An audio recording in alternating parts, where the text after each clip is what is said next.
Hi everyone, welcome to my allotment for this week's vlog.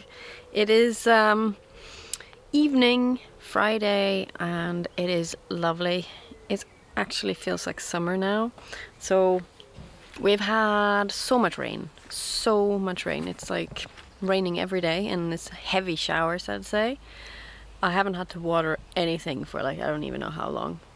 Just when I plant things out, right? So but it is finally getting a little bit warmer as well, like the sun comes out and it gets quite toasty. So things are actually growing now after such a slow spring. So it's getting a little bit more fun to be out here. But the weeds are also growing like crazy. But I thought we'd just have a look a little bit in the small greenhouse, the hot house, and yeah, because things are actually starting to move.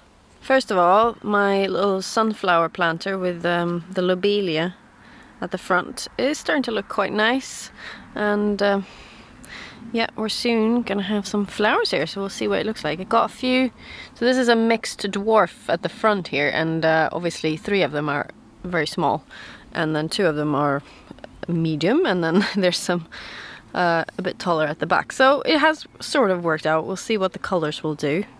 And the color mix on the lobelia that I was worried about was going to be too garish with the yellow and orange of the sunflowers. It's too far away really, so it's probably not going to be an issue. But yes, so my little greenhouse, and it's basically a dumping ground. We have so much rain, like I just can't keep stuff outside. But yeah, we've got a few nice bits. So there's some aubergines. So these are the check early, and there's another one over here, and this one formed later but it's growing faster. I just noticed a flower fell off today, so obviously pollination or weather is playing a part in here, but the melons are growing, and this is my thing this year, right? I will get a melon this year, I promised myself. Sorry, I'm just trying to maneuver in here. It's just a little bit tricky. But yeah, we have one of these melons here has got some female flowers now. So this one's just closed, so I don't know if it's been pollinated, but there's plenty of male flowers, and there's a hoverfly as well, 2 of them. So lots of pollinators in here, and some of the peppers are starting to come. This is tequila, so the unripe fruit is purple. Well, it starts off a little bit green, right, and then it goes purple, and then it'll cycle through like a tequila sunrise type of thing, like bright orange and whatnot, and it'll end up being red, I think, in the end. But it looks pretty good, and we actually have some chilies and stuff coming.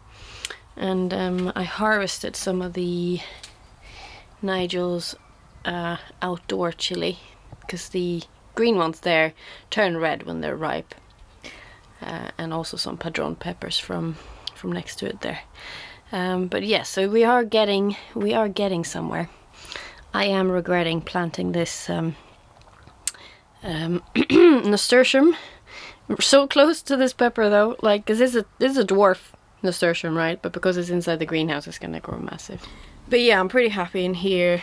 Things are growing. Like, I'm starting to actually harvest some stuff. But yeah, still a bit slow, and my watermelon is still very small, and that's the one I really want. It's only like small watermelon fruit off it. It's called Blacktail Mountain watermelon, so it has very small fruit, but I was hoping that the plant would be a little bit bigger, but it's still early days, but we'll see. The luffa are doing okay. Still no male flowers, and I still haven't googled whether the luffa can cross-pollinate with melons, so we'll see. We'll see if we ever get any luffa, but the plants are looking healthy, and so it's looking a bit promising. Some of the more cool chilies I'm still waiting on fruit to set. So this is the rocoto, sorry. It has like furry leaves, and it's got black seeds. I really look forward to tasting this one. This is a very nice culinary one. And then there's a hoverfly there. This is the calico, which is the variegated one, and it has purple beautiful flowers. And I think there is some fruit that hopefully have set, though it hasn't started growing yet. So they will be dark red fruit. So this is more of an ornamental, right? It's absolutely gorgeous, but it has nothing in the breeding of it or the development of it has been done to temper the hotness. So it's basically just pepper hot, and it's like 30 times hotter than a jalapeno, right? So it's it's mainly grown for its beauty. And then my other ones, my two sickly ones over here that I am quite excited about, and that's why I've kept them. This is apple crisp, and it's quite a mild hot pepper. I'm hoping I'll get some fruit. So they'll basically be like round little apple looking fruit that you can just eat straight up. I think maybe there's fruit here. I mean, the plant is looking awful, but it has done for months. And then here's Tinkerbell, which has like Scotch bonnet shaped fruit, but it's also a very mild hot pepper. And this one is looking healthier, but obviously has leaf curl from the temperature when we moved in. I think from the dryness, the weather we had in April, you know, it was very, very hot then. And then here's Dado de Mocha. So this one I was worried about, but now it's really putting on a show here. So this one is for like, and also a culinary one, which I'm excited about. So we are getting there. We are getting there. And some Turkish peppers. Oh, I'm sorry, I was just trying to get... So they're so cool, aren't they? Yeah, the plants are looking awful, but they're still bearing fruit, so I'm happy. And yeah, what's not to like? The small tomatoes I have in here, I have 2 micro house tomatoes and then 1 micro lemon sherbet. And then I have 2 of the tomato tombola, which is, I have no idea what varieties they are, but they look small. So I put them in small pots, which is just something I should have done about 2 months ago. So they've been in their tiny little pots for a long time, just outside the greenhouse here, so they've become really yellow. I'm hoping they will recover. And here they are, compared to the micro dwarfs, which have been happy, right? So these ones were sown in end of January probably, and these are much later, so it's not that surprising that they are much more advanced, but still I would have liked them to be a little bit better maybe. But yes, I have not had as much time as I wanted with my tomatoes, so my outdoor tomatoes are now yeah, I'm this close to giving up on the ones I haven't planted out, because they're now looking so horrific. And yeah, I'll probably leave it there. I did plant some more of my cascading cherry tomatoes in their baskets finally, and we'll see if they're actually gonna perform. 2 of them actually already bearing fruit but barely have any leaves left. So yeah, they're very, very, very sad looking. But you never know. So this is Tumbling Tom from Home Saved Seeds, and this is micro cherry, but I think yeah, it has fruit. And this is cherry falls. So yeah, I planted them deep, and they're in like nice mix of homemade compost, perlite, vermiculite, and bluminomason, which is this this stuff that you see here. This is just from the biogas industry, right? It's that digestate stuff that you can get. There are other brands as well, like Plant Grow or Natural Grower. It's the same sort of stuff, and it just gives a more rich, it's like a manure, right? So, and yes, the lettuce bed still doing all right. You can see them all flowering, except for maybe this one, which is just so beautiful. So I had a few questions about how I keep the slugs off my lettuces, and they will go for them, but they tend to like the colored ones less, and also the romaine lettuce. So they really like the soft, buttery, like butterheads and things like that. They really just like those. But the stiffer leaved ones, like romaine lettuces, or the darker, redder ones, because I guess they have slightly higher bitterness maybe, they tend to not go for those. So try a few different varieties if you're struggling with slugs on your lettuces. But this year is just crazy. It's absolutely crazy. So I grew some purple podded peas this year, Sugar Magnolia. And as I expected, they are, because they are a heritage variety, and modern peas have been bred to be super sweet, to fit today's use or want to eat them fresh, as opposed to before, where peas were mainly used dry and were a staple food around these parts, obviously, but they're less good to eat fresh, just straight off the bush. So they has a much higher starch content. You can still eat them, but I think I left mine on too late. But I have picked them all, and they are gonna go into the freezer for storing and then using like stews and whatnot over winter, I hope. Hopefully that'll be fine. I still have the Alderman pea on there, which is another old variety, but again it is edible like raw if you pick them before they start to mature properly. So the Sugar Magnolia was just here, and I've left the plant on and hoping for some more flowers so that I can save some seeds from them in case I want to grow them again. There's a pod here. So they were so easy to pick because they're so obvious where the pods are. Alderman is also fairly easy. So you see they're massive pods, really fat, and they are full of peas as well. And this one is a bit soft, so they're still not 100% ready. And they are a late variety, which means that they're more likely to have a problem with the pea moth, which is something I get here in summer. So this is one of the reasons why for me starting peas really early is crucial, because I need to get them harvested before all of the pods are infected with pea moth. So when I cleaned the purple podded, there was maybe, I don't know, less than 10% of the pods had pea moth larvae in them, but the larvae was still quite small, so it was only like 1 or 2 peas in the pod that was affected, so I could still get the majority out. So that was good. What you don't want to do is wait too long and then you lose the whole pod, right? So yeah, it's a little bit tricky. I still have the other Rosakrone pea, which is another heritage variety from Sweden apparently. So it's a completely different growing habit. Growing habit than Alderman or the Sugar Magnolia even, which is it just grows really on thickened stems straight up, and then it carries the flowers as a crown at the top, hence krona, which is Swedish for crown.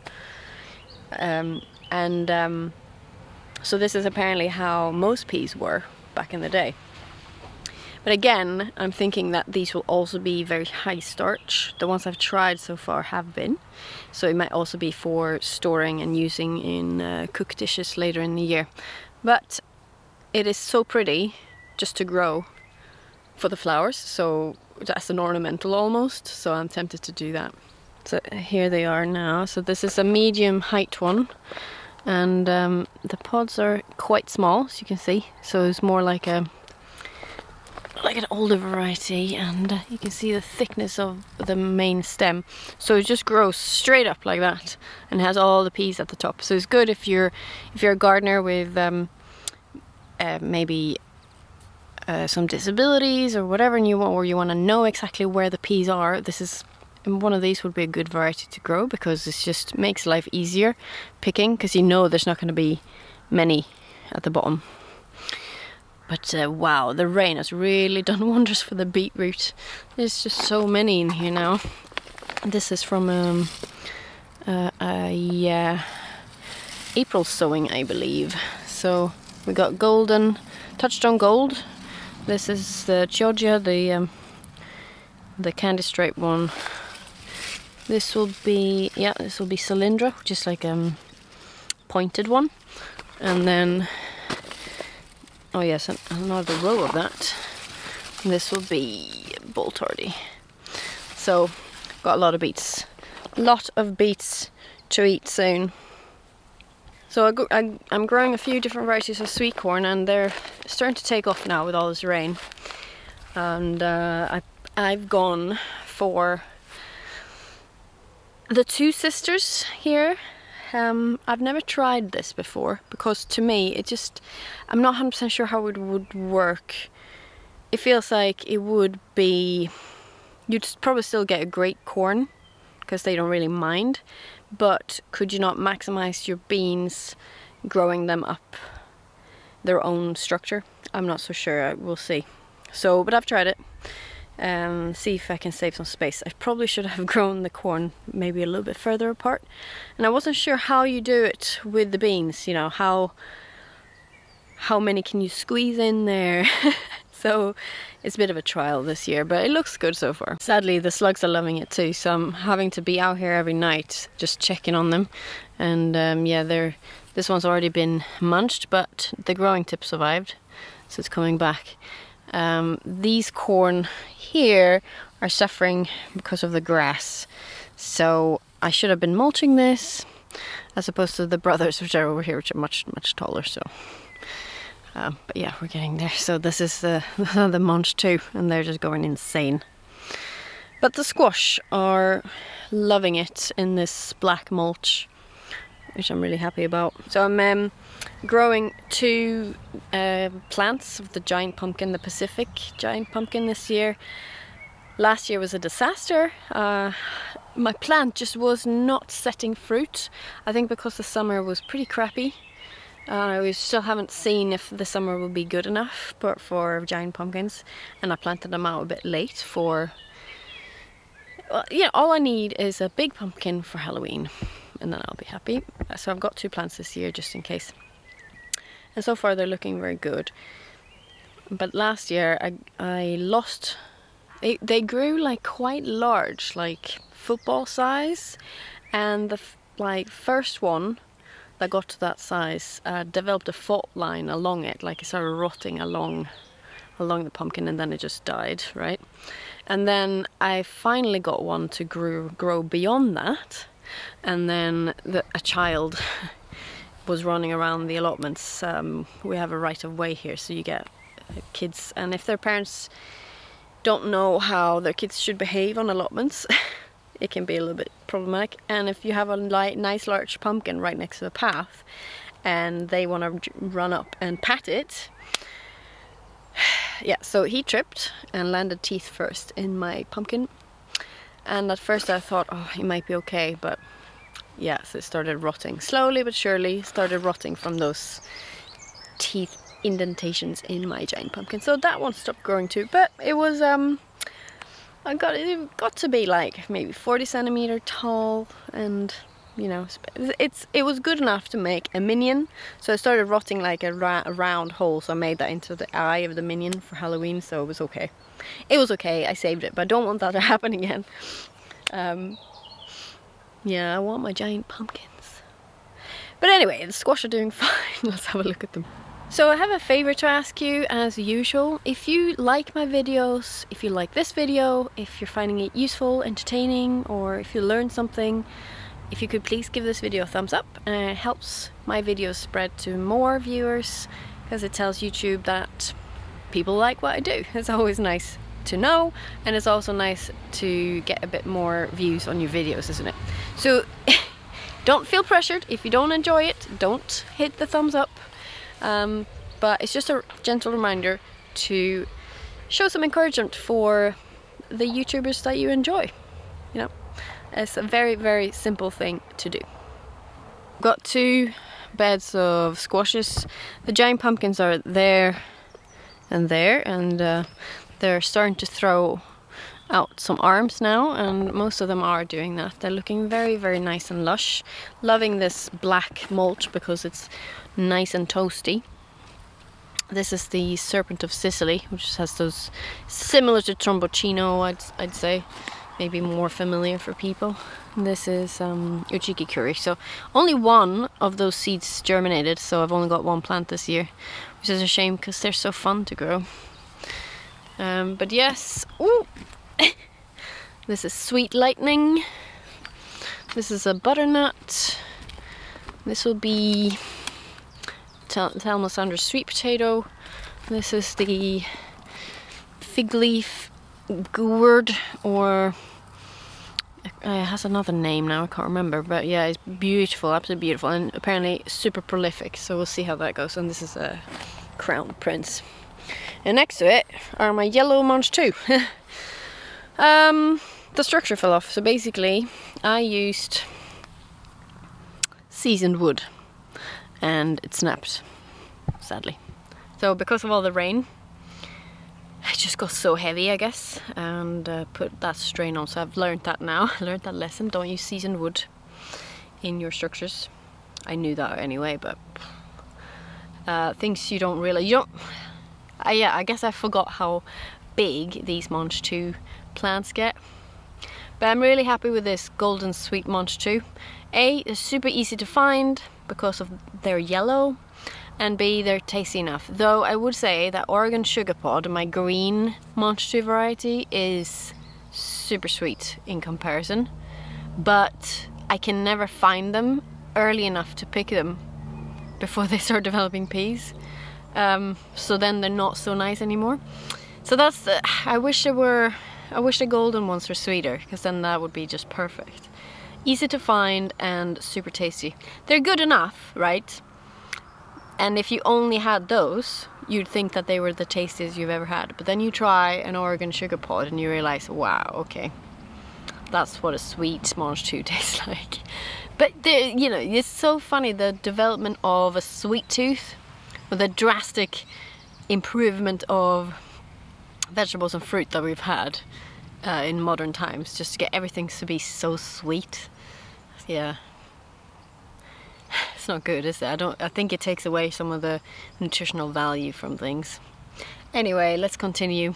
I finally managed to plant out my borlottis. So they got borlotti beans, they got their own little structure. So they were the tastiest beans I grew. Sorry, this is my verbena Bampton hedge and some giant what's it called? Beetroot behind it. But yeah, so the borlotti beans, climbing borlotti beans, got this nice structure to go up.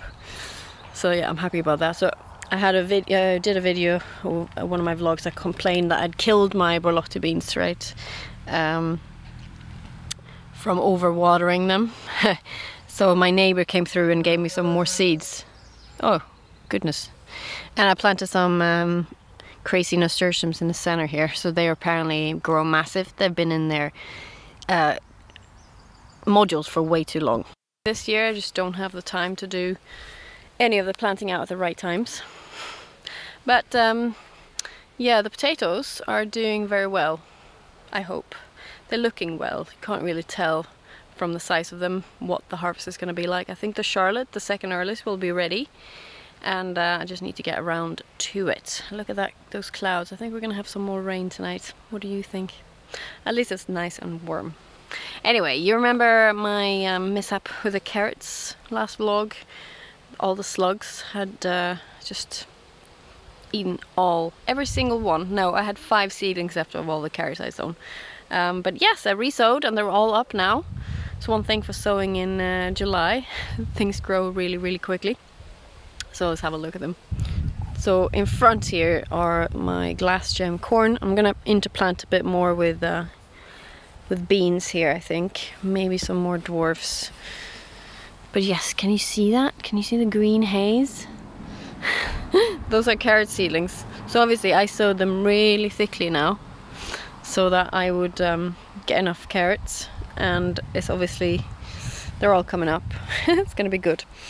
I need to probably repurpose this brassica cage over where the broad beans are now, because I need to plant out all my winter brassicas. The broad beans have done really well. I've taken out the aquadulce spring sown, the aquadulce autumn sown obviously, and then I've also gotten all the field beans out that were autumn sown, and they are actually interesting. So I remember, so I was saying that I'm not super keen on them because they're so small, because I could not imagine myself double podding them. All that work for some tiny beans is just, I'm not sure if that's gonna be me. But one of my friends on Instagram, she grew them too, and she said you don't need to double pod them because they're has a much thinner skin, the second skin. So I was like, okay. So I did that, and we actually had them in a stew, and yeah, they're good. They're fine eating with the pods on. Maybe not if you don't like broad beans, then I would grow one of these, the aquadulce varieties, and double pod them because that flavor is sensational. But I think for the yield that you get, and they're super easy to grow, field beans, this is variety Wizard. They're definitely worth growing if you want more beans to put in your freezer, because they heavy cropper.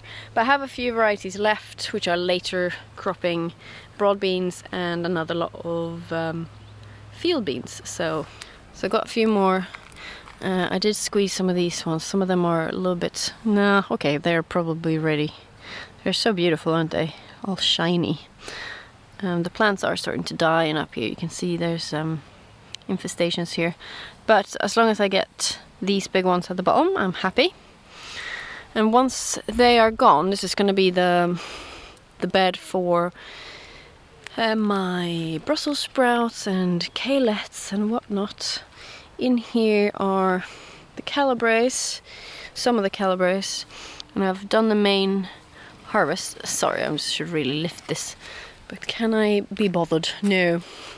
So they're starting to get away from me now, the shoots, the side shoots, but I'll try to keep on top of it. So I have some kohlrabi in here, and if you watched what I grew last year, you know I'm a big kohlrabi fan. So they're a bit trickier to grow in spring, much easier to grow into autumn, I found. Well, at least last year. And I kept these in their modules for way too long. They should have been cropping now. If I planted them out correct time, I would have been cropping now. But they are catching up. Yeah, I have two varieties. So as they are brassicas, they also grow in the netting. So I have the large variety called Gigant here, and they're starting to fatten up. And then I have the Azur kohlrabi, and you can see there's some damage on that one.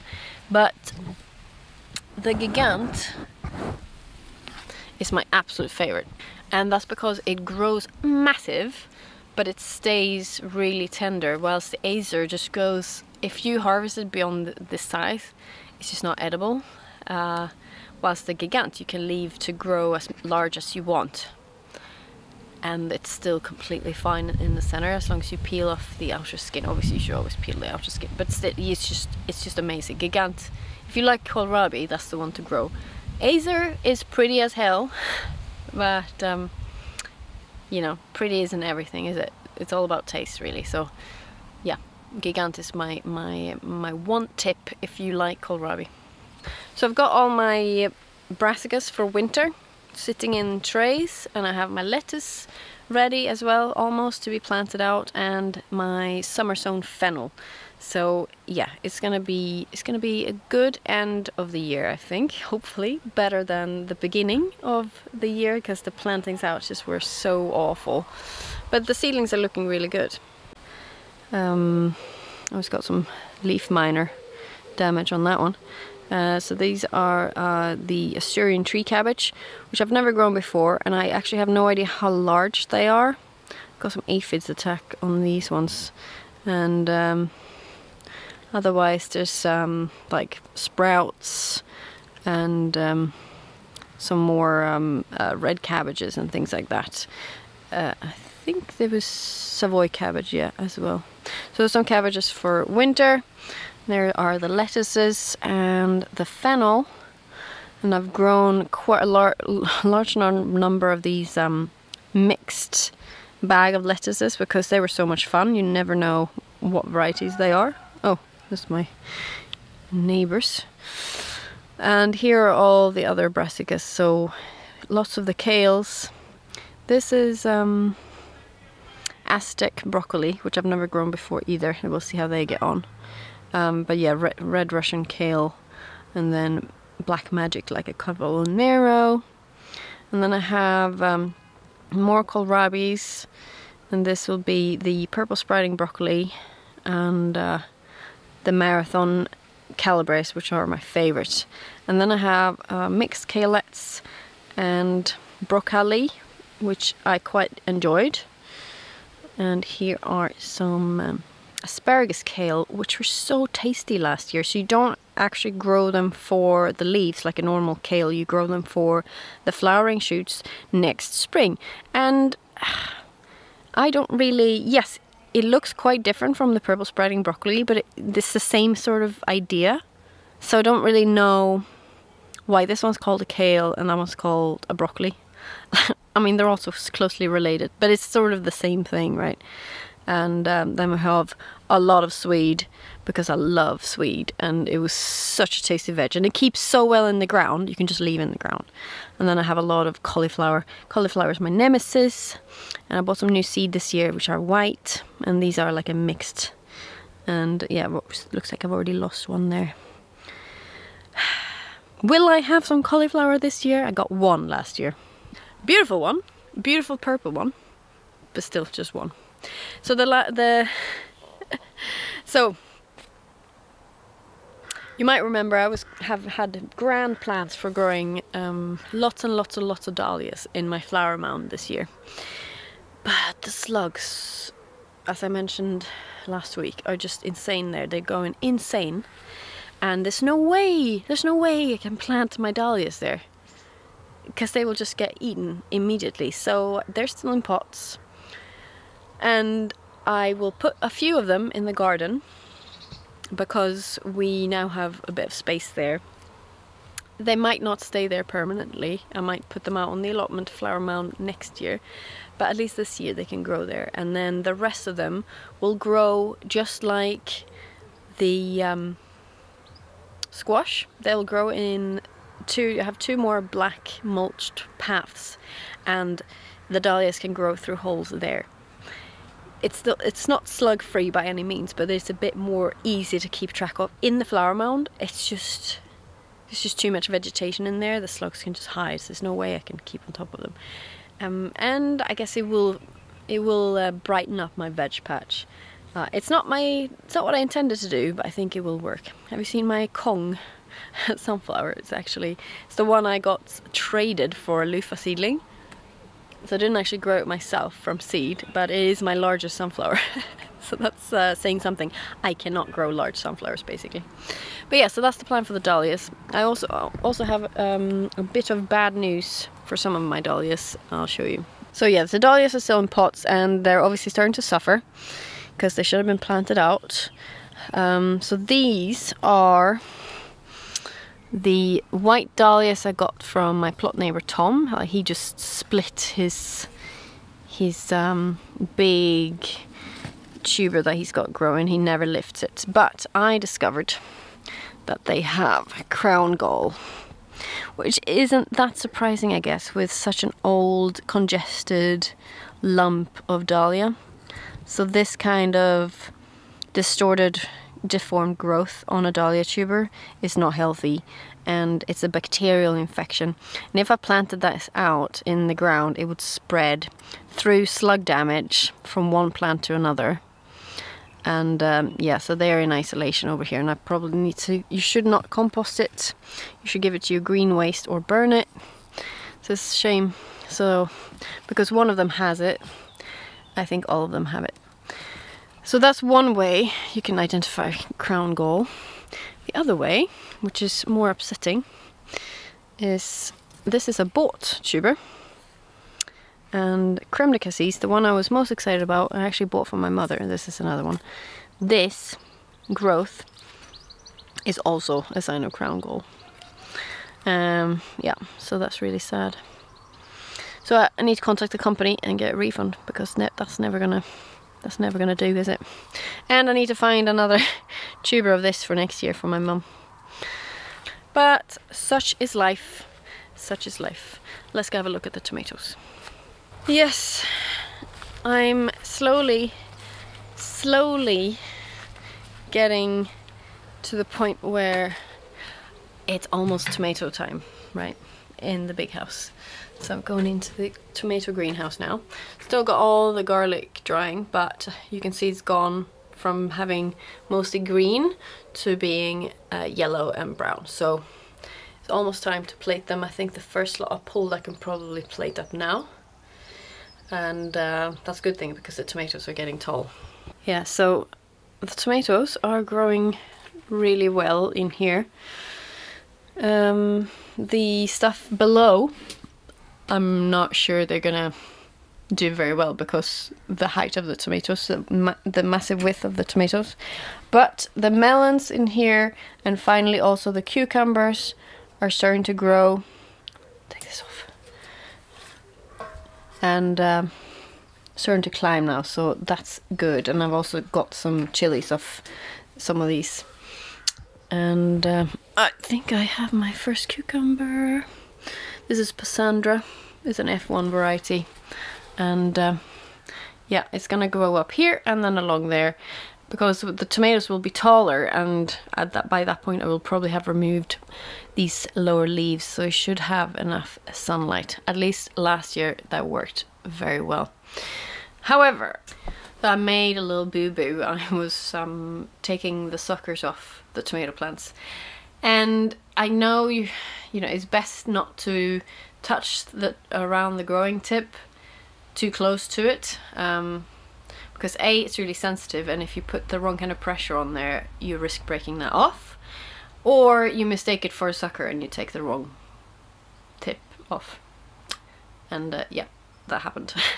So I took the growing tip off, what's it called? The oh yeah, Bartley tie-dye. So unfortunate. It's actually one of the fancy ones I'm less keen on. Like, I just don't like the look of it. It's sort of marbled in green and orangey red, and I was like, I don't really, it doesn't entice me. So I got sent them from a friend, so that's why I grew them. I probably would never have bought them, so it's okay. It's the best one that could have happened to.